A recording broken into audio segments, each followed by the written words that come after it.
This episode of Literary Treks is brought to you by Audible.com, offering more than 150,000 titles for your desktop or mobile device. To get a free audiobook of your choice, visit audibletrial.com/TrekFM. Also, help us keep Star Trek discussion coming to you each day by becoming a Trek FM patron through Patreon. Get access to exclusive content and become part of the team. You'll find all the details at patreon.com/TrekFM. That's patreon.com/TrekFM. Hey everyone, I'm Rod Roddenberry, and you're listening to Trek FM.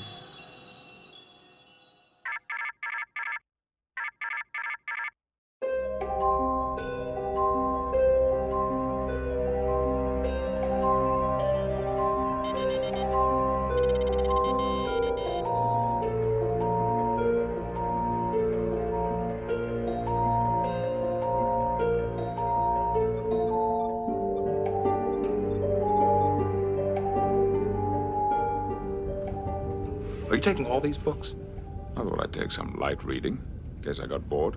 Welcome, everyone, to another exciting episode of Literary Treks 182. I'm one of your hosts, Bruce Gibson, and with me, as he always is here, Dan Gunther. I'm like that mismatched sock that you can't find the other side for. I'm just always in the back of the drawer and you can't get rid of me. How's it going, Bruce? It's going pretty well. I'm kind of tired. It's been a long day. I think tired might be the theme of this episode. As far as themes go, maybe not the most enticing and best to go with, but it's what we've got. So yeah, that's what we're working with. So before the show, I was trying to get myself in the mood, because you're at work and you're feeling stressed and you sit in traffic and all that stuff. And then you sit down to do a podcast about Star Trek, and your mind has been so in this whirlwind of things that, when you sit down to do a podcast, you got to get yourself in the mood. So that's what I did. So I was listening to Star Trek music on Spotify, and I was playing some music from Voyager from the pilot episode Caretaker. And do you know, Dan, what I was listening to before we started? Well, full disclosure, you did tell me before the show, so I know it's coming here. And I think it might have something to do with corn on the cob. That's right. It was the banjo music or whatever when they, are in the whatever that was with the people on the array or whatever. It was, and then so I'm listening to this music and I'm like, corn on the cob, corn on the cob. I'm by myself in the room just going, corn on the cob. Okay, Voyager fans, you know what we're talking about. Yeah, and I love that, Star Trek fans, the world over, you could go up to them and say that, in that voice, corn on the cob, and they will know exactly what you're talking about and flashback right to that moment when they watched the Voyager pilot episode and it got to that scene and everybody said, what the heck is this? Anyway. It's the corn on the cob episode. But that's what's so great, because we can relate. We can say that, and it's like lingo in the Star Trek fandom world that we know what we're talking about. It's like special to us only. Mm-hmm. Absolutely. Yeah.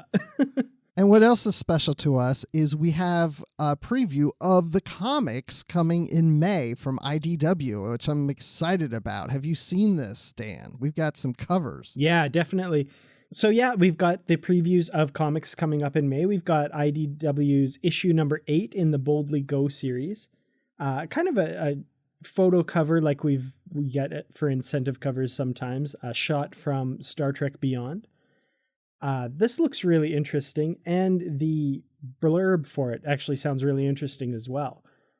So we've got in the finale of the epic storyline, it's up to Kirk, Spock, and the Academy cadets, including their newest member, Jayla, to solve the murder of the Romulan ambassador before the Babel Peace Conference ends in disaster and a new course is set for galactic war. So some really cool stuff, some continuity tie-ins with Babel, and getting to see that Jayla story continue. That's really exciting.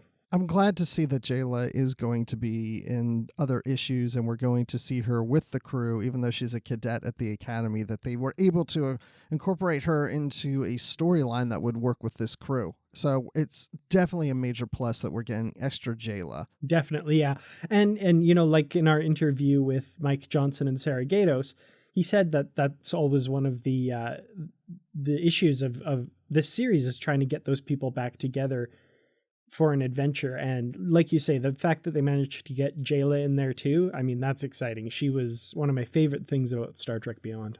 Now on this cover, like you said, it's a photo from, I guess it's from Beyond. Yeah, it's from Beyond. There's an officer between Uhura and Sulu who looks very confused and upset. And he's like wrinkling his brow, or like I feel like he's trying to make himself look like he's Bajoran. Huh, I never thought of that. But yeah, could be a very early Bajoran sighting. Inadvertent, but there nonetheless. But wouldn't it be, he's just this extra background character from the movie. It'd be interesting, since he's front and center in the, well, not front and center, but kind of back and center, if he's actually a character in the comic. That would be kind of cool if they just used this guy's face for a background character, gave him a background story. You know, that's always neat when they do stuff like that, for sure. Yeah, I think that would be cool. And so we have our next comic. It's Star Trek Green Lantern, number 6, Stranger Worlds, of the Stranger Worlds series. And this blurb says it's the conclusion to the blockbuster event of 2017 that answers the question, will it be a new dawn for the Green Lantern Corps in the Star Trek universe? Or will Sinestro and Khan succeed in conquering the new timeline for themselves? We'll find out in the conclusion of Stranger Worlds. That's kind of one of those things where the blurb asks a question that I don't think we're probably giving too much of a spoiler away if we say we probably know the answer to. You know, like when you saw the TV guide blurbs for the Next Generation episode, will the Enterprise be destroyed in this? No, it probably won't. Oh, so those didn't fool you? Because they always fooled me. Yeah, no, I mean, I saw right through them. Yeah. I don't know if I really should have read that blurb, because it does mention Khan. And if anybody hasn't been keeping up and they're going to wait to find out later, I guess it was kind of a bit of a spoiler, but we'll, you know, it's still a good story. Don't worry about that. So anyway, retroactive spoiler alert. That's right. Go back in time and don't listen to that. Contact Admiral Janeway and she'll take you back in time and you'll forget everything. Perfect. She likes to rewrite history. So the next one we have in May, just when you thought, wow, we've got 2 new comics in May. No, there's another one. There's a third one. Star Trek Waypoint. Yes, the 5th one in the Waypoint series, which I'm really excited that this continues on. So I haven't even read this synopsis little thingy blurb here. But Waypoint continues its celebration of Star Trek with 2 new tales. And they are a take on the Prime Directive in the original series. And let's see, what else do we have here? Focus on Dr. Bashir and a thought-provoking Deep Space Nine tale. So we get the original series and DS9 in this one with Bashir. That's exciting. Bashir, I'm currently doing a rewatch of Deep Space Nine with a friend of mine who has never seen the show. So I'm really loving Bashir this time around. So that's exciting to me. I really enjoy that character. Really annoying in the first season, but after that, great character. And the Waypoint series, I'm really getting into this series. It's maybe not for everyone, but it's a very different take on the Star Trek universe. Very different stories that kind of push the boundaries of what a Star Trek story is. So really excited to see that series continue for sure. Yeah, they're always a surprise. You're never sure really what you're going to get. Even though they say, oh, it's a Bashir story, you may get to this and say, oh, the art is different, or, oh, this is a different type of Star Trek stories. You really don't know how it's going to play out. They're fun. Mm-hmm. It's a really nice surprise. It's different. That's what I like about it. It's an entire Deep Space Nine story told from the perspective of Bashir's teddy bear, Kukulaka. And that would not be probably too far off. That could actually happen in here. Definitely. So in your DS9 rewatch, you're liking Bashir better. Do you think you like Bashir better because of the history that you've learned his character, not just on the show, but through the novels? That's entirely possible. Absolutely. I really like where his character is going now in the post finale of Deep Space Nine with this whole Section 31 and saving the Andorian race and all that sort of stuff. So, that definitely feeds into my perception of the character in his younger years, I'd say, for sure. So we actually just got past where, his genetic engineering is revealed and all that stuff. So some really meaty stuff for Bashir right now. Oh, yeah, that's great. He's grown on me over time, too. He's now one of my favorite DS9 characters. And he didn't used to be. Yeah, he's one that doesn't start out strong, that's for sure. He's kind of creepy towards Dax and really annoying to Sisko. And I feel bad rewatching season 1. I feel bad for the actor playing Bashir because he has to do some really annoying things. And that's got I gotta wonder where he thought his character was going. Wow, it all worked out in the long run. So definitely. Well, there you go. 3 new comics in May. Oh, wait. Wait. Hold the comic presses. There's a 4th one. We have 4. There are 4 comics in May. Yeah, so this one. Now, this is one I'm really looking forward to. So this is the Mirror Broken series, Star Trek The Next Generation. This is the first issue of that series. Now, this is a mirror universe tale that takes place in the universe of The Next Generation. And this cover is incredible. I love this. We've got Picard with a goatee, of course, because, that's a trope of the mirror universe. We're going to drag that out. Wearing this cool Terran Empire uniform. And my favorite part of this is the mirror universe USS Stargazer on the cover here, with kind of those yellow markings like the Enterprise had in A Mirror Darkly. So this looks really cool. It does. Great way to describe the cover. It's the first issue of this Mirror Universe saga with Next Generation. I'm really looking forward to reading this, and it's written by Scott Tipton and David Tipton, who've written many Star Trek comics. So this should be a good one. Now, I don't know if you noticed, Dan, in the notes, we have a preview of some of the pages of that issue that was actually in an article from Entertainment Weekly. That's how big this is. Entertainment Weekly jumped on this. They did an article called New Star Trek Comic Showcases Mirror Universe of the Next Generation. And if you look for that article on EW.com, you will see the first 3 pages of that issue. And it starts off showing Kirk in both universes. Do you see that, Dan? Yeah, this is a really, really cool preview. And yeah, when you posted this, I was really surprised that it was Entertainment Weekly posting this. So, kind of getting into the mainstream world of entertainment news, this is kind of a big deal. And so we get, like you say, some the early pages of the story. There's no text with them, just the artwork. But what we do get to see is absolutely gorgeous. This style is really beautiful.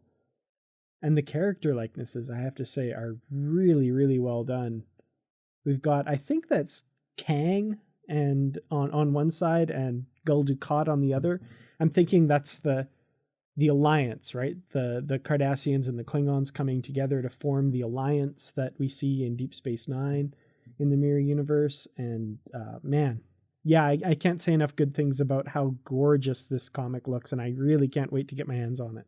And then you get to the second page, and there's a professional wrestler sitting there playing chess. Oh, wait, no, that's Captain Jean-Luc Picard. That guy is built, man. Look at those arms. Oh, yeah, he's even more muscled than he was at the end of First Contact. I mean, they weren't kidding when they said, when Mike Johnson and Sarah Gato said this was a very muscly comic, because we get that very early on here.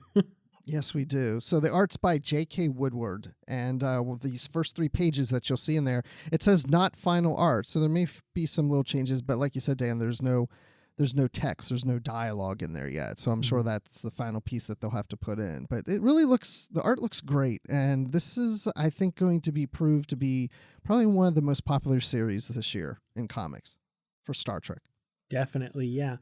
Well, also in comic news, I noticed you put here in the outline the sale that Comixology is having on Star Trek comics right now. So a huge sale going on Comixology. If you get your comics digitally, this is huge news for you. Star Trek comics are 50% off until March 16th. And now this is really cool because I actually couldn't find my copy of Countdown, which we'll be talking about in the feature today. So I had to rebuy it from Comixology. So I kind of went, oh man, have to go and buy. And I went on there, and the entire collection, Countdown #1, was $2.99. And I could not believe that. That was really incredible. So huge. This episode of Literary Treks, inadvertently in a roundabout way, is kind of brought to you by Comixology. So that's awesome. And because, not a sponsor, though, I should point out. Well, yes. And because they're 50% off, this podcast will only be 50% complete. We'll just cut it off now. No, right in the middle of a sentence, we'll just stop. We'll just stop. But yeah, okay. It's so funny you said that you couldn't find your Countdown comic, because I was actually in that same boat. I found my Spock and my Nero comic, but I couldn't find the Countdown one. And I looked everywhere. I'm like, why can't I find this? And I was like, I said to my wife, I said, I'm going to have to go on Comixology and buy it, because I can't find my physical copy. And then I looked one more time, and it was like, it slid in between like 2 other books where I couldn't see it. So I finally found it. But yeah, the regular price is $4.99. At least here in the U.S., and now it's down to $2.99. So I guess you answered the question I was going to ask. In Canada, you're seeing that everything's 50% off there too. Yeah, and that price, I should point out, was in U.S. dollars on the Comixology app.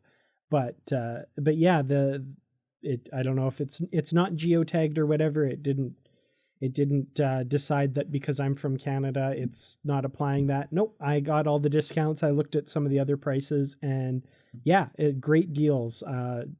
At least if you're in the US or Canada. I can't talk about anywhere else. I don't know. But yeah, definitely some great deals to be had on Star Trek comics on Comixology. Yeah, and not all of them are 50% off, but the majority of them are. And so, for example, Star Trek Gold Key 100-page spectacular that just came out this past week or so, that is the regular price is $7.99 because it's a new comic release. Right. So that one's not 50%, for example, but the majority of them are. And if you've never delved into the Gold Key comics, now's the time to do it, to try this issue that just came out, the 100-page spectacular, because it takes some of the, I think about 4, 5 maybe of the best ones that we've already reviewed on Literary Treks and puts them in a nice little collection for you. So you might want to check that out if you haven't read the Gold Key comics. Definitely. And if you haven't, you should check them out. I mean, they're ridiculous. Go into it with an open mind, and you'll get a lot of enjoyment from them for sure. Or have a glass of wine, sit back, relax, be in a good mood, and get ready to just enjoy yourself and laugh when you read it. Exactly. So, before we get into the feature, I'm going to start telling everybody where they can find us besides here on this podcast. So if you want to, you can reach out to us by email by going to trek.fm/contact. So you can send an email from there. You can also leave us a voicemail on the site by looking at the sidebar on this show page, or go to speakpipe.com/trekfm. Of course, you can follow us on Twitter at TrekFM. We're on Facebook at facebook.com/TrekFM. And when you're on Facebook, check out the Babel Conference. It's our official Star Trek Trek FM group. And so what you want to do is go into the search field of Facebook and you type in the Babel Conference, BABEL, into that field, and then it will take you to the discussion group to join, and we'll let you in, and you can participate in the conversations about these podcasts or other topics. and just get to know other Star Trek fans just like yourself who listen to Trek FM. But that's not the only place. You thought I was done. No, Goodreads. Goodreads is a great place to go for people who read Star Trek books. So Dan, tell us about that. Well, Goodreads, of course, because we're a podcast about books and comics, Goodreads is a great way to keep track of books you've read and books you want to read and books you plan to read. And that's exactly what we use it for here on Literary Treks. So if you go to Goodreads and search for Literary Treks, join our group. One of us will let you right in. And basically, you can find bookshelves where we keep records of the books that we've covered in the past. So if you're catching up on old shows, you can follow along with those. And we also have bookshelves featuring what's coming up in future shows so that you can keep up to date and keep up with us when we do a show on maybe the next book in the Deep Space Nine series, which just came out this week. All right. So there you go. So now you know where to find us. So reach out and engage with us.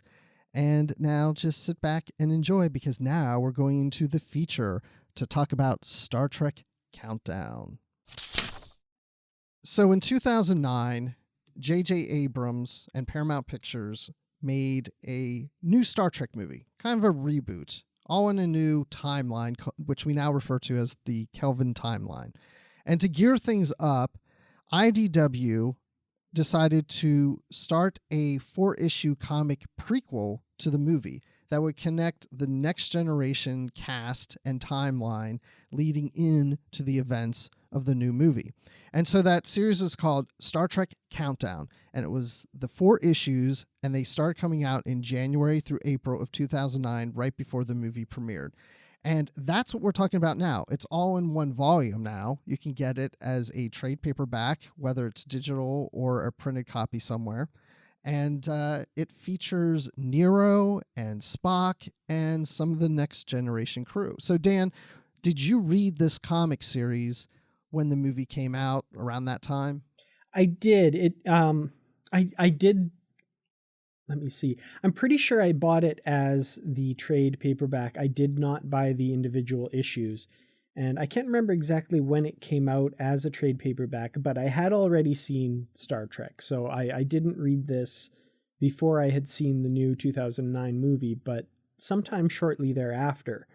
And the experience was a good one. It did answer a lot of the questions that are kind of left hanging from 2009, like how did all of that get there and like what's happening basically.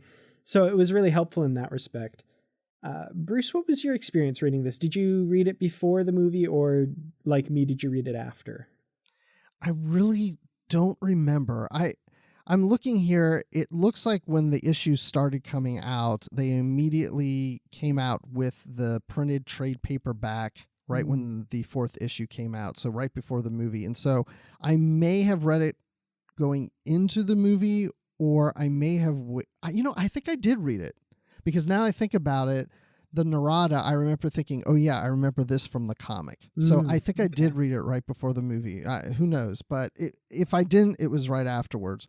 And I think it definitely gives you the backstory that you need on Nero that you don't maybe quite grasp, at least the first time when you watch the movie. Mm-hmm. It kind of goes by real quick. So I thought, I really do think that I read this right before the movie, because I remember thinking when they showed the image of Nero's wife, I remember realizing that I saw that in the comic. Oh, that's cool. That's really neat. Like I would have loved the experience of reading this beforehand.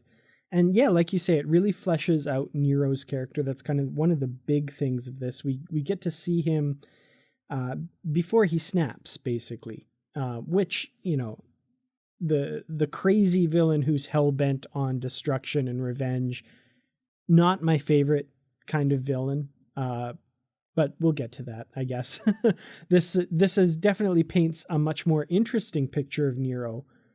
We get to see him before all of that. So this first issue, it starts with, the Nero and his crew mining in a system called Hobus. And there's a star that if you're familiar with background information on Star Trek 2009, they don't mention it in the movie, but, this Countdown comics kind of become part of the lore.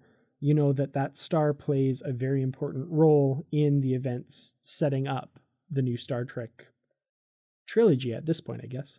I'm glad we reread this, because at the time I did read this, it was when the new movie was out. But now that we've had the 3 movies, as you just mentioned, and I've seen Star Trek 09 about 100 times, I'm very familiar with the movie, and not as much as with the comic now, because I've only read it maybe a couple of times. What I liked about this is that star, I always thought of it as being in the same solar system as Romulus, but it's not. It's somewhere else, and it's going supernova that it goes beyond its solar system. It's actually, they kind of refer that it could destroy the whole galaxy, and I hadn't really thought that much about it, that the impact that this star, what it's going through that's unusual from most other supernovas, what it was going through, that it could destroy not just Romulus, but Vulcan and Earth were potential threats to be destroyed too. Mm-hmm. Yeah, I think there's, if I remember correctly, in the mind meld scene in Star Trek 2009, there's kind of a throwaway line. You hear Spock say it threatened the galaxy or something like that, which, this story does kind of gloss over a little bit. It doesn't really explain why or how that is. I mean, presumably, here we're getting into science now or whatever, but presumably it would be limited to the speed of light at which it would, its effects could be felt. So, our closest star to Earth that isn't our sun is 4 light years away. So that would take 4 years for that effect to be felt here, and et cetera, et cetera. So how exactly does this work? I don't really know. If anybody out there plays Star Trek Online, I know there's a whole subplot to that kind of explains that there's some kind of thing that makes it have effects through subspace or something like that. But suffice it to say, the story doesn't, it just kind of glosses over that. It just says it's a big threat. When this thing goes off, it's going to threaten everyone. Yeah, I did take it, though, that this was something unusual, that it wasn't just a regular star exploding, that there was something odd going on with this thing, to the point that the Romulans didn't believe Spock when he told them that the star was going to affect Romulus. Right. So Spock is, of course, we last saw him on Romulus working towards Romulan and Vulcan reunification. And he's still living there, carrying out that task. His status has changed a little bit. He's a little bit more accepted by the Romulan government in his role and in his efforts and that sort of thing. And when we join him in the story, he's addressing the Romulan Senate and warning them about this potential disaster. And as you say, they don't believe him. Nero is there in the gallery and backs up Spock because he witnessed this star doing its thing for himself. And they're not believing him, and it doesn't seem to be going well. We know Spock. We know he's one of the most intelligent beings in all of Star Trek. So if he says something's bad, we're going to believe him, but they don't. Which is funny that Nero is the only one that really believes him and is on his side. On page 18, he's in a tavern with his crew, and he says, "I'm serious. I trust the ambassador, and I think his plan is the only thing that can save Romulus." So he's the only one that's really on Spock's side. Mm-hmm. And having seen the movie, it's so strange to think this starts off with Nero and Spock that basically become friends or allies in this, because there's so much hatred from Nero in the movie that reading this, you would think, if you hadn't seen the movie and you're reading this first, you would think, okay, Spock and Nero are going to team up and be really good friends and probably work together to make this happen. But not everything goes that way. Mm-hmm. Yeah, you'd think, Spock's the only one who believes him and is the only one trying to do something about it. So it's kind of, it seems odd that he would turn against him so much later on. But, we'll see how we get there for sure. Yes, and we see Nero with his wife, or talking about his wife, and she's pregnant, and he's just I don't want to say a simple miner, but he is leading a mining team. The Narada is not the ship we see in the movie. It's not that advanced. That comes later. It's just a regular Romulan mining vessel, and he's the captain of this ship, of this business of mining, and he's got a wife who's got a baby on its way. And, they're just, that's Nero. He's not some weird villain of any type at this point. He's just a miner with a family. Mm-hmm. Yeah, and like I said, it's interesting to see. It gives his character a little bit more depth for sure. So we see him, leading his crew. They're going to mine decalithium, which is even better than trilithium or dilithium. It's decalithium. It's 10 times better, or something. We have lithium batteries. Yeah. And this is like 10 lithium batteries put together or something. Like, it's that good. But it's the material that gets turned into red matter, which is, of course, the plot device in Star Trek 2009. And so they're mining this stuff, and they're going to turn it over to Ambassador Spock because, it's his plan and all that stuff to stop this supernova.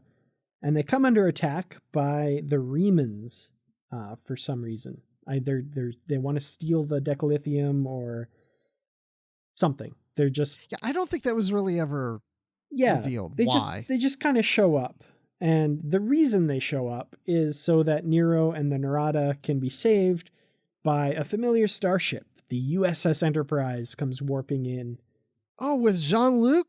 Yeah, it must be Captain Picard, right? And then you turn the page and no, it's Captain Data of the USS Enterprise. What? What's going on here? So yeah, this is a really cool way to end that first issue. So this is the end of issue number 1. Data in command of the Enterprise, wearing a really nifty Star Trek Online-esque Starfleet uniform. Attention all Reman ships, this is Captain Data of the USS Enterprise. You will cease hostilities at once. And that's where we leave issue 1. So this obviously plays out a little differently than what we've seen in the novel verse with Data. Mm-hmm. I guess it could fit in if you were going to try to tie the two, but it would be some workaround to make that happen. Yeah.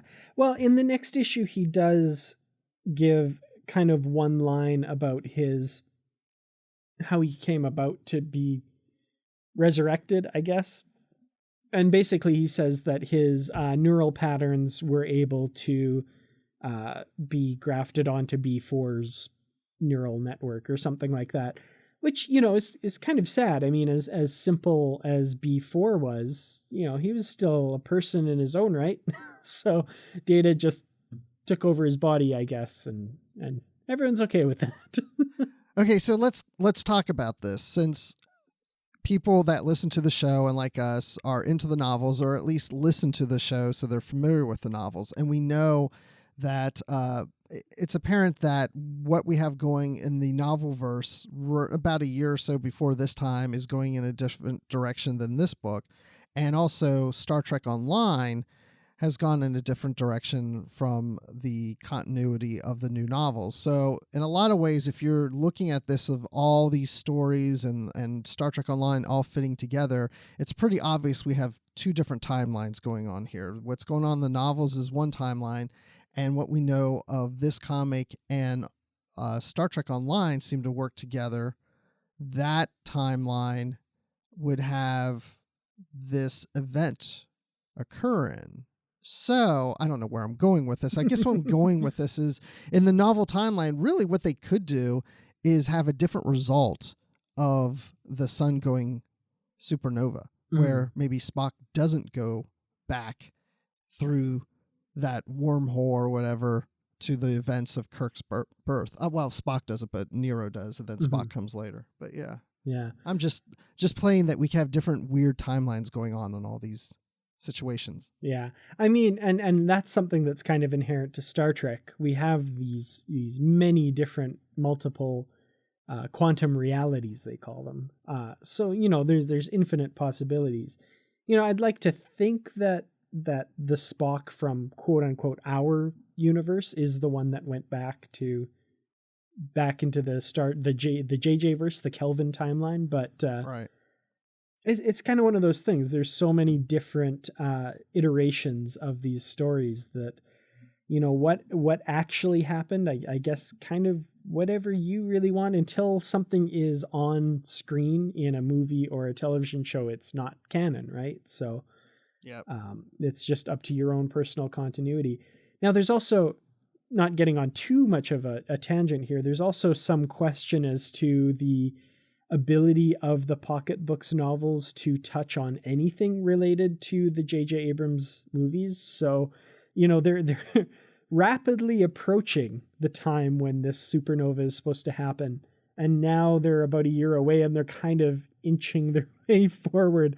And I'm really curious to see what happens when they get nearer there. Will they just kind of be running on a treadmill to kind of avoid those issues, or will it be something they just kind of gloss over?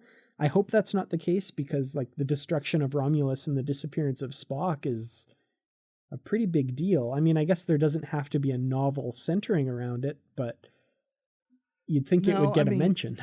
you exactly. You could have events going on that, for example, let's say it's, you know, the Enterprise E, and there's a reference to, well, we need to, you know, get to Klingon space and deal with whatever, blah, blah, blah. We don't want another huge incident like what happened to Romulus. And just say that. Like, what incident? What are they talking about? You know? I mean, Yeah. And they don't even have to mention Spock is missing. Just, you know, gloss over it and just, you know, maybe it happened and just kind of in a little hint way refer to the event without actually spelling it out. So I don't know, because you're right. We're getting really close to this time. And if they could go to this, it would be interesting to see what their take on the events would be, if it's any different. Mm-hmm.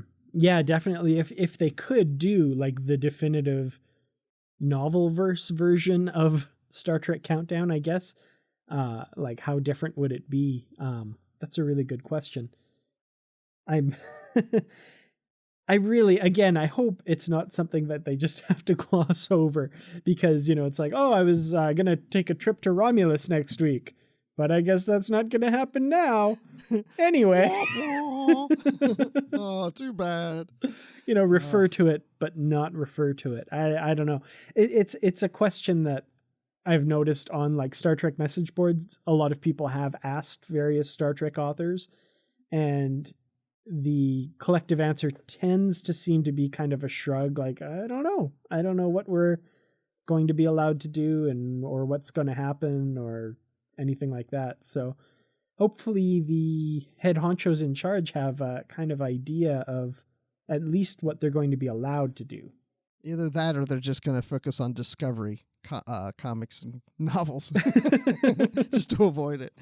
Yeah. Or the entire, and obviously I hope this isn't what happens. You know, we get about a week away from that event in the Star Trek universe and the shared continuity is ended, and then they move on to other things. I really hope that's not the case. Yeah, I don't know. I'm you know, as long as they're good stories, that's all I care about. That's true. Yeah. Definitely. So then we move on to the second chapter, which would have been the second issue. Yes, folks, we've only got through the first one. We'll try to go faster through these other ones. But so Nero does learn about the history of the Enterprise and past captains.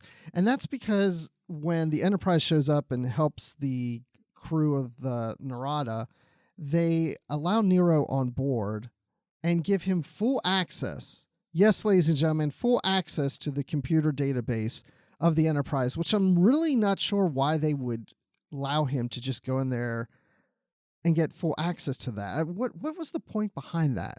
Well, to be fair, they do give him, quote, full access, which, you know, if you see, like, before he's looking up the Federation history stuff, he is looking up the Hobus system, red matter, decalithium, and memory alpha, and all of those say access denied. So, you know, there are certain things that they're cutting him off from, but, you know, the history of Starfleet and the captains, that he is able to get access to.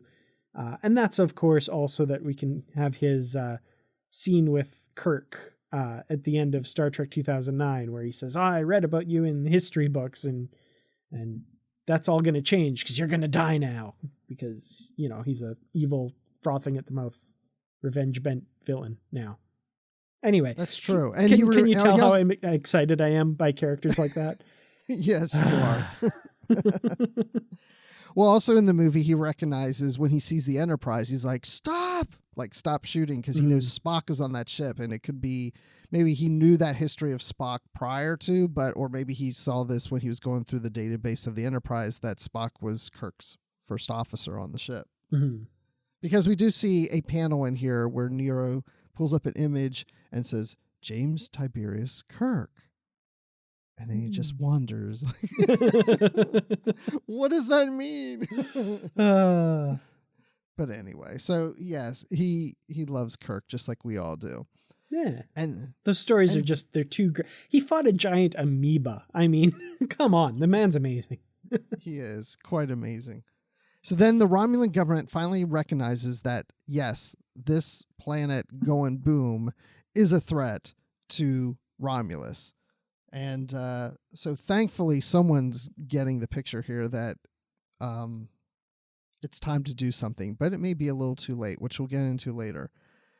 And then, so what about this cold reception that Spock gets on Vulcan? Yeah, this was a little surprising to me. I mean, I know that he's not really in favor on Vulcan because of his reunification attempts with the Romulans, who the Vulcans still see as, you know, kind of an ancient enemy. But it seemed a little bit weird to me that he was so shunned by Vulcan that, like, they didn't even want to let him onto the planet, you know? And it seemed really odd to me that, you know, Picard had to step in. Whoop. Sorry, jumping a little bit ahead of myself. Big surprise reveal. Wait, Captain Picard. Wait, but there's Captain Data. Why would Picard be there? Well, Picard, of course, is Ambassador Picard from the Federation to Vulcan. Not exactly sure why he got that post, but, you know, it's a good place for him, I guess. And a really cool reveal. So, you know, he says, you know, they say that they're guests of the Federation ambassador to Vulcan, and they beam down, and that's of course revealed to be Picard, who is welcoming them to the planet when, for some reason, Vulcan themselves don't want anything to do with Spock. Yes.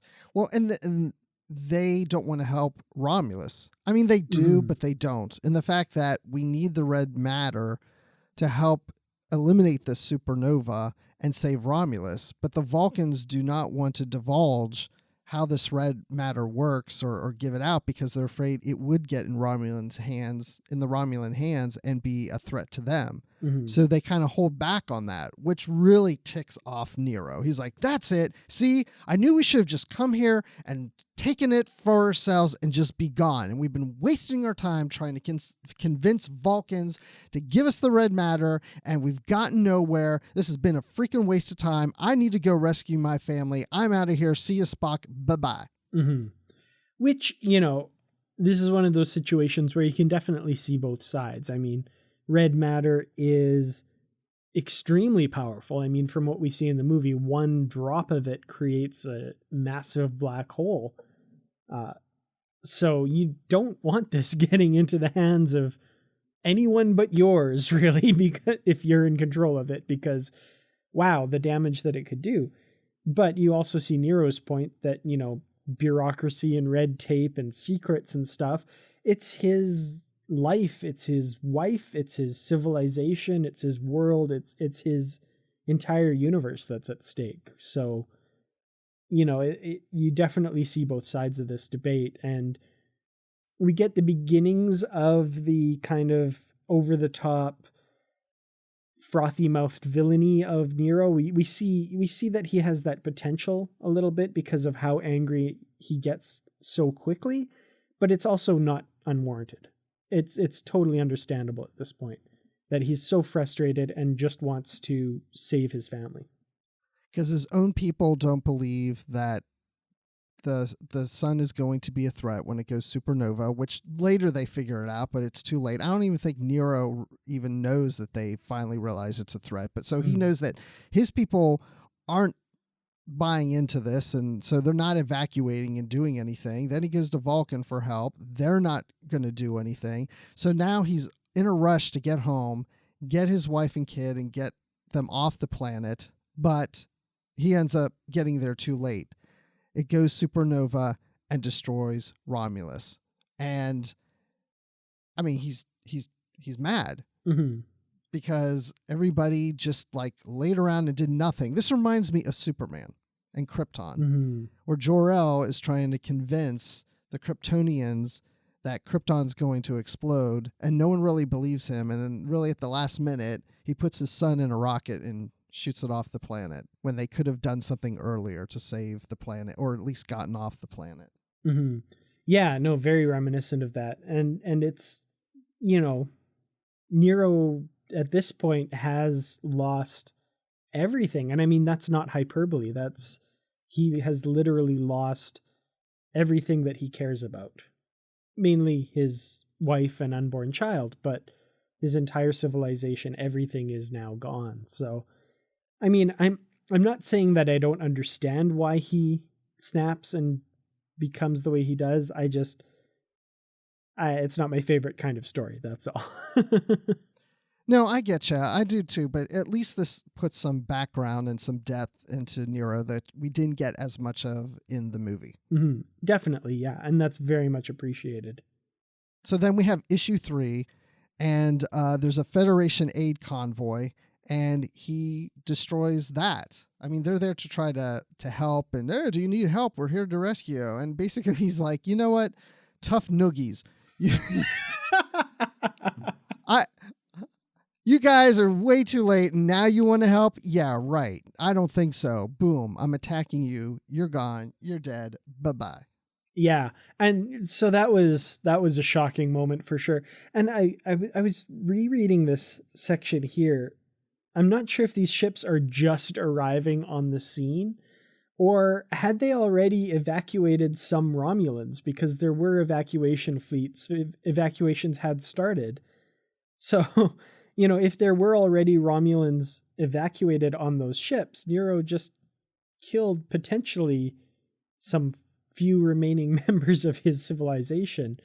I mean, he's completely lost it at this point. I'm going to assume there were no Romulans on those ships, that they got there too late. And the reason I do that is because I would think Nero would have scanned to see if there were Romulans on the ships. Okay. Before he attacked them. That's my head canon. Yeah. Well, either way, I mean, it's a pretty horrific act for sure. And, you know, he's not done with horrific acts, because they do discover a shuttle. And aboard that shuttle is the ruling council of the Romulan Empire. And Nero beams them aboard, obviously with some kind of ulterior motives, just from the way, you know, how fortunate for them, invite them aboard. You know, he's not happy with anyone, the Federation, the Vulcans, the Romulans. He blames at this point everyone, either through action or inaction, for the destruction of Romulus. And things don't end well for this Romulan ruling council. Which I forgot this scene was even in here, and I'm glad to see that it is, because I don't agree with Nero blaming Spock for everything. He should also blame this council, because they're the ones that didn't believe that there was any threat, and they didn't abandon Romulus with their people in time to save them. It's really their fault for all these people dying, yet they got off the planet in time. Mm-hmm. And so Nero takes the big staff that you see him with that in the movie. He takes that from one of the leaders, and it is a ancient weapon that is the greatest symbol of the Empire. And I kind of like that it's not just this staff that he has, that it's an ancient staff, and it has some kind of symbolism or something for Romulus, and that he took it from them, and then he's kept it ever since. And he killed this leader using that staff. Mm-hmm. Yeah, because when I saw Star Trek 2009, I always wondered, like, well, what's that big stick that he has that with all those blades that he kills Captain Rabaul with and is always holding on the bridge of the Narada. And it's really cool that this really is the origin story for a lot of aspects of that movie that were just kind of unanswered. You know, that staff could have been just, ooh, this looks cool. That's kind of neat. But, you know, if you really delve deep and get into this background material, you really learn a lot more about that universe. Yeah, and just to mention that the people behind the movie were also behind this comic, so this was they were involved in the backstory on this, and then we also get the reveal of why they have the markings on their faces. It says here that it was a tradition on Romulus that when a loved one died, you would paint your skin with grief, and that these are ancient symbols of love and loss. And then in the time that over time, that paint would fade, and it represents the period of mourning, and life would go on. But knowing that the people of Romulus, their lives would not go on, they put the paint on them to be permanent because they will always be in mourning. I really like that. I thought that was a good explanation as to why they have these markings. Because miners aren't going to go around with a staff like that and have markings like that. Yeah, it never really made a lot of sense that this was, you know, a simple mining vessel, that these were just miners. And yeah, with the staff and the markings, it all seemed a little odd. And, you know, it's really cool that a lot of these questions get answered in this comic. I still kind of wish that you didn't need the comic to understand all those things, but it's still very much appreciated that we do get this to kind of learn more about what's going on. Yeah, and then we have the jellyfish. The little jellyfish ship that Spock uses that he comes into the Kelvin timeline with, which I always thought was an interesting design because it didn't feel like a Star Trek Federation type ship. And then we realized this is something that was designed by LaForge. Good old Geordi LaForge. Yeah, which I thought was really odd because, and this is getting into really small details and stuff, but I always thought it was a Vulcan ship that Spock had, because if you look like some of the set design stuff, the chair that Spock's in front of the window creates like this Vulcan Idic symbol. So I always thought that was, oh, it's clearly a Vulcan ship, but I guess apparently, according to this, Geordi LaForge designed and built the ship. And it's not just jellyfish in fan lore and like the nickname for the ship. We learn in this that it is actually called the Jellyfish. Well, maybe it could be a Vulcan ship that Geordi was working on and helping to design. I mean, I don't know. I mean, we could say that because it doesn't really say the origins of the ship. That's true, yeah. It definitely does look different from anything that we've seen Federation-wise or even Vulcan-wise. So the origins of the ultimate origins of the ship could be really left up to a lot of speculation for sure. Yeah, and it appears that Geordi's not even in Starfleet anymore, that he's just designing ships now. Is that your impression? Yeah, it definitely didn't feel like he was, that this was an official Starfleet construction contract or anything like that. It definitely feels like he's tinkering and building in his spare time. And, you know, when he shows up, he's wearing kind of engineering coveralls, but, you know, doesn't necessarily look Starfleet. It looks very civilian to me. Nero comes upon another Romulan ship. And it says here that the ship is an advanced military facility whose existence is known only to the Romulan High Command. In the event of a threat to the homeworld, they are tasked with providing safe haven for the ruling council. And given the crisis they just had, they are willing to make an exception for Nero and his crew. And they come aboard the ship, and what do they find? They find advanced Borg technology. Mm-hmm. Now, this is kind of an area where I think the story gets a little bit away from itself. You know, we learn a little bit about why they decide to outfit the Narada with all this technology. It's going to become the tip of the spear for the military might of Romulus and its, you know, exacting revenge on its enemies because of everything that's been happening. But it seems odd to me that they don't have, you know, a fleet that's going to be outfitted with this stuff. They just Nero happens by with his mining ship. So they're like, yeah, we'll put it all on your ship, I guess. I don't know. But still, it's at least we get kind of an explanation as to why the Narada is such a huge dominant ship that's, capable of such destructive power. And it is now it's confirmed in this issue that the Borg technology is behind the Narada, that that big Narada ship that we see in the movie is influenced by the Borg and its technology, which then fast forward to those first few issues of Boldly Go, where we have the Borg looking for the Narada. Aha! See, there's a connection there. There is a connection between the Borg and the Narada, and we've seen some of that in Boldly Go, and I guarantee you we will see the Borg return again in those issues. Good job, Mike Johnson. Yeah, no, it's all connected. Definitely. Which is interesting. I like when my entertainment creates this deep lore, which is really cool, that things don't just, there's not just a series of events, there's kind of connections and threads that go throughout. So, this was kind of a neat one. Again, I think the actual outfitting of the Narada, I think they kind of gloss over that and they don't really, okay, well, we'll just make it this mining ship. But it's really neat that it ties everything together and really creates this through line of Star Trek lore.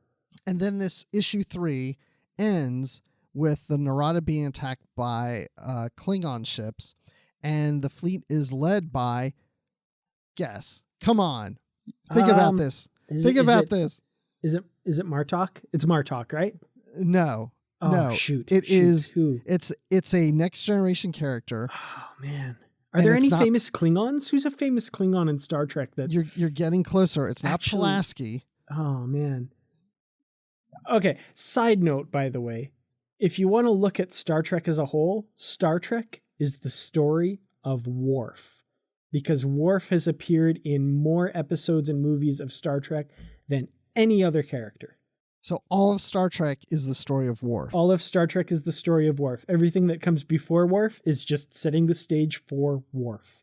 And then what about Voyager? What does that have to do with Worf? Oh, it'll come around somehow. They'll bring it all together. Balan is related to Worf in some way, right? Yep, absolutely. But yes, of course. So the Klingon fleet is led by General Worf of the Klingon Empire. You will surrender your ship to us, or you will die with it. Why? Why did he leave the Federation? Why did he leave Starfleet? I don't get it. Yeah, I don't really understand either. So if you look at Worf's career path, so he's in Starfleet on the Enterprise, then he goes to Deep Space Nine, then he becomes the Klingon ambassador to the Federation, or the Federation ambassador to Kronos. I can't remember which one. And he does that for a little while, and then for some reason goes back to Starfleet, and then goes back to the Klingons to become a general in the military, I guess. Yeah, there's a whole backstory there that we don't have, but I figure it has something to do with improving relations between the Klingons and the Federation, and he just moved over, just as being like an ambassador, maybe going in and I don't know. That would be an interesting story. I'd like to know that, but that's we just have to take it for what it is. He's now a general in a Klingon fleet. So if we are to kind of meld the novel verse and this story together, he's got less than a year now to go from being the first officer of the Enterprise to a general in the Klingon Defense Force. Well, I guess when Picard left the Enterprise, maybe Worf did too. Oh, wait, I got it. Picard leaves the Enterprise to become an ambassador. Next in line is Worf. The Federation, for some reason, some people have an issue with a Klingon being a captain of a ship. Ooh, especially maybe the flagship. Especially the flagship. And Worf is just like, I've had it. And let's say, someone in the Klingon Empire saying, Worf, come join us. You'll be more respected with us. And he leaves Starfleet to captain his own ship as a general. Therefore, Data steps into that role of captain of the Enterprise. And presumably Martok is still the leader of the Klingon Empire. So I could see Worf joining the Empire to serve with, his brother, because he's part of the House of Martok and stuff. So I could see that. See, it all works out. Star Trek is the story of Worf, I'm telling you. So now we're on to issue 4, the final issue. And I was surprised that the Narada actually can cloak. Yes. Now this was funny to me as well, because we don't see it cloak at all during Star Trek 2009. Now, granted, it had been heavily damaged by the Kelvin at the start of the movie, and then supposedly was kept in the hands of the Klingon Empire in the famous deleted scenes part of the movie. And then so maybe it lost that ability at some point. But I was really surprised here when the Narada cloaks and then fires and destroys a bunch of Klingon ships and then decloaks again. So it was an ability we never saw from it again after this. Yeah, I don't know if I like that it cloaks because it's such a big ship. It was a mining vessel, so I wouldn't think that the core of the ship, which is the mining vessel, would have cloaking technology on it. Maybe. If we did say it did, let's say, okay, maybe. But then when you attach all this other Borg technology, and the Borg don't use cloaking technology, I just have a hard time believing this mining ship now can cloak that big of a ship of Borg technology. It's just, I mean, it's fine. I mean, I guess it could work. I just wouldn't expect that ship to be a cloaked vessel. Yeah, it's kind of, it's one of those things that's so overpowered. Do we really need to give it kind of one more super ability? But I mean, the Romulans did develop that technology in combination with Borg technology, so I could see them incorporating that, but it was a bit much, I thought. Or maybe they did it because this is a Worf story and they know it would make Worf mad. Ah, there you go. Yeah, absolutely. All right, so Spock, what's he up to? He departs for his mission to stop the Nova from destroying Vulcan and Earth and anything else. Yep, and so he leaves on, like you say, on this mission to stop the supernova. And what's interesting is he knows he's not going to return. He tells Picard and everyone, like, in case I don't return, live long and prosper, all that jazz, all that stuff that Vulcans say. But he knows that he's not coming back, that there is a nearly 0% chance that he will return from this mission. So for as far as Spock is concerned, this is his death. This is his last act. When you said Vulcans and all that jazz, I thought of Vulcan jazz hands in the Vulcan salute. That's where my mind went. The Vulcan rendition of Chicago. So then, okay, you know what? The story of Worf must come to an end at some point. And it happens in this issue because Nero kills Worf with one of the spikes of this Borg technology. Because Worf is on the ship now trying to get Nero, and all of a sudden one of these spikes just zooms in around and just stabs him in the back. And we have killed Worf in this issue. Worf dies. Yeah, it certainly seems that way, doesn't it? When I first read this, I can't believe they killed Worf, because honestly, this spike goes right through him and he's kind of hanging from it for quite a while. So I do not expect him to be alive. And so I totally thought they killed him off here. Okay, I wish I would have looked this up earlier. I totally don't remember what this was from, but didn't we have a comic one other time where Worf got killed and died? I feel like there was something where he died, and I remember he's like laying on the floor of maybe his cabin or something, and there was blood. Oh my gosh, I know there's people screaming at us right now going, it's this one, it's this one. I could swear there's another comic out there where Worf dies, like happens in the future or something. I don't remember that. All right, I'm going to look that one up soon, but not while we're doing the show, because you people would have to wait a long time to find out. It would take too long.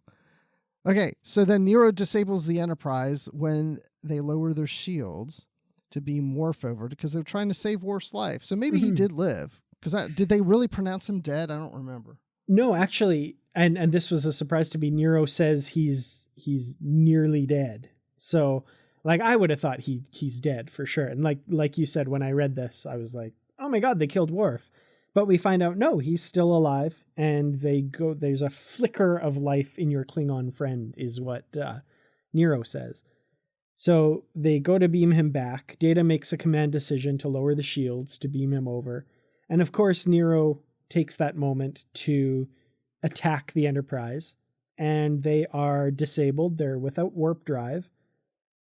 And Nero warps off to chase down Spock to kill him before he can stop the supernova. Well, there you go. And that leads us then, into the new movie? Or is there anything else we're missing? Well, not much, except so Nero catches up with Spock. Spock has already released the red matter and created the worm, or the black hole, which is sucking in the supernova. And in kind of a weird turn, in what if you were looking at this and didn't know there was a movie after it, seems very anticlimactic. This huge hulking ship comes out of warp to kill Spock and then gets sucked into a black hole. he gets there and then gets sucked into the black hole, and then a couple minutes later Spock gets sucked into, and that's the end of the story. Well, that story sucked. Yeah, like it's one of those things that if it didn't have a movie afterwards, you'd be like, well, that's weird. That's how Spock dies? That's the end of Spock? Because the Enterprise is at the end, and Picard says he sacrificed himself to save us all. May his soul live long and prosper. And I'm like, okay, that's a weird way for one of Star Trek's most iconic characters to go out. But then you get to be continued on screen in Star Trek. Yes. And I like that because it shows that this is a prequel, that there's more to the story, and it's going to take place in the movie. So, Bruce, overall impressions, now that we've reached the end, what did you think of Star Trek Countdown? I like Countdown quite a bit because I think it works well with the movie. It adds some more depth. We get to know more about Nero. I like that it's a bridge from the 24th century and the Next Generation into the Star Trek 09 movie. Sometimes when I watch the movie, I think of this issue or these 4 issues that make up this volume, and I think of this backstory that leads into it. So this is kind of like part 1 of that story, and so I would say if you like the Star Trek movie, I would definitely pick this up and read. I mean, it's a quick read because it's a 4-issue comic series. And I would say that I would give this, gosh, I don't even know what I would give it. By the way, there's like Captain Data and his Enterprise crew on the last page that are featured together, which I think is pretty cool. I'd like to know the names of all the characters.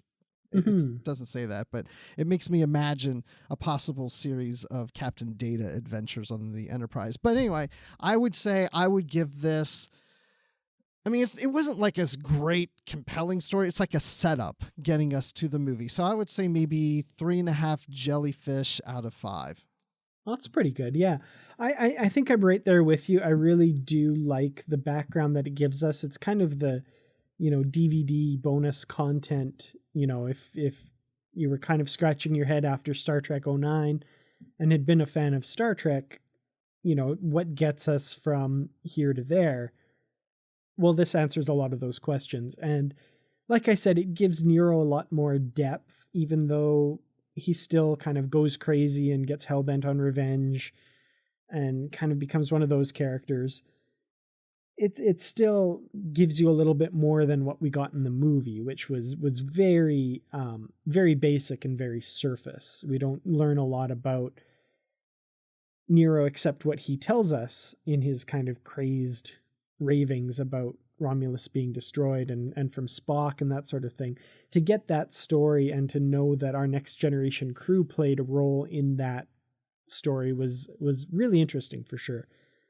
And so, yeah, I'd kind of right there with you. I'd give this somewhere between 3 and 3.5 giant supernova destroying black holes. Ah, nice. Well, so I think we like this one. This one worked. Yeah, it was pretty good. It was pretty good. If you go on the Goodreads scale, I think 3 stars means I liked it. Well, I think that was a generally positive review of Countdown for us. Like you said, we liked it. It's always good to get a little bit more background than we get in some of the movies and stuff. And like you, I'm kind of curious as to how the books are going to handle this when they get there. But until then, this is kind of a really cool story that, frankly, I think would have made a really cool movie before Star Trek 2009 came out. Yeah, I agree. I did enjoy it, but I don't know if I would. I really wish I would have read this and watched the movie right afterwards. I was just thinking of that, and I wanted to, and I didn't have the time to do that. I think it would be a fun read and then go straight into watching the movie, or even reading the comic adaptions of these. But I thought it was good. Wait, was there a comic adaptation? I don't remember of the movie. Of 2009? Oh, yeah. There might have been. I'm not sure. I don't remember. If there was, I don't think there was, now I think about it. I know there was a novelization of it. Yeah, I don't think there was. I think you're right. Yeah. But anyway, it's been fun talking about this, and among other things that we've talked about on the show, but it isn't the only thing we've been talking about here on Trek FM this past week. So here's a quick look at some of the things you may have missed elsewhere on the network. Previously on Trek.fm, Standard Orbit. My casting choices, would be for Ruck, you got to go with Dave Bautista, right? He's Drax in Guardians of the Galaxy. He played Jinx in... Inspector? Yeah, not Jinx. What's his name? Hinks. Mr. Hanks. Mr. Hanks. Yeah, Mr. Hanks. That's the wrong James Bond film, everybody. The 602 Club. Going back to the Gotham thing really quickly, I know this is semi-derailing. Why would you want to move to Gotham? I mean, he has to have been there. It's like the picture that he has on his wall has this beautiful, shining, like, daytime view, if I'm not mistaken, of Gotham, which I don't think we ever see. It was like, I'm not really sure. Charm City looks quite nice. So. Saturday Morning Trek. It's very much like a continuation of the original series.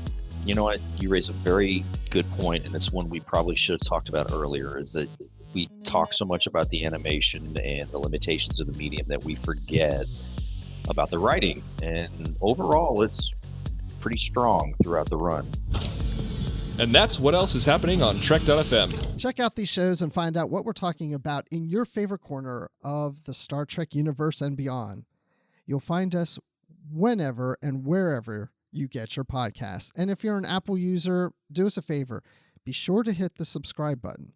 That helps us out greatly and makes it easier for other listeners to find the show as they search iTunes. And we'd also appreciate that if you would give us a review, because, we haven't had an iTunes review in a while. So it'd be nice to have one, please. Pretty please. And if you're not an Apple user, we've also got you covered on Stitcher, TuneIn, Spreaker, SoundCloud, Windows Phone, and of course, you can stream and download the MP3 file from our website and grab the RSS link as well. And another way you can help us is become a patron of the network on Patreon. So if you go to patreon.com/TrekFM, that's patreon.com/TrekFM, you'll find goals and different milestone contribution levels along with great perks that we have for you. And these perks include early access to content, exclusive content, producer credits, seats on our content development team, and much more. So we really appreciate any support you can give us, and I hope that you'll join our team, and it's really become a family. I've got to know so many people through the Patreon group. It's incredible. So again, you'll find all the details at patreon.com/TrekFM. We'd also like to thank Ken Tripp, Greg Rosier, Brandon Shea Matala, and Norman Lau for their support of the Trek FM network and being associate producers right here for Literary Treks as well. So Dan, when you don't have full access to the Enterprise database, where can people find you? Well, luckily with this Enterprise computer, I can still access Twitter, and you can find me on there at Kertrats. That's Kertrats. And let me see here. Yep, I've got access to Facebook, so you can find me at facebook.com/KertratsProductions. And thankfully, I can access YouTube, and I'm streaming some how to build models videos onto the Enterprise's main screen right now. And you can find me on YouTube at youtube.com/KertratsProductions. And of course, you can find me on the Babel Conference talking about Star Trek as well. Bruce, when you're not hurriedly Googling to see if you can find out which comics Worf has died in, where can we find you? Hold on 1 second. I'm trying to find out where I saw Worf die. Hey, I'm going to tell everybody, I swear, I remember there's an issue where Worf dies. Another one, I will find it. And I'll mention it on an upcoming show, hopefully on the next one. But in the meantime, you can even tweet it to me. How about that? If you know the answer, go to Twitter and you can find me at Admiral_Rex. And that would be great if you could tweet that to me. And, and follow me. I'll follow you too. We'll follow each other. It'll be kind of creepy, but at least we'll be talking Star Trek. You can also following each other. Aren't you just kind of going in circles? We are going in circles going, what issue was that? What issue was Worf?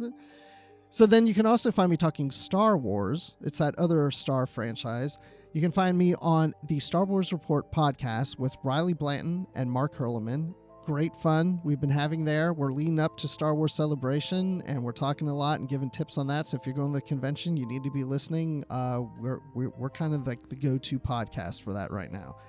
And you can also find me in the Babel Conference, of course, talking Star Trek with all you Facebook people out there in the world. Thanks, everyone, for listening to this exciting episode of Literary Treks. And until next time, live long and read on. What do you call that, light reading? To each his own, number one.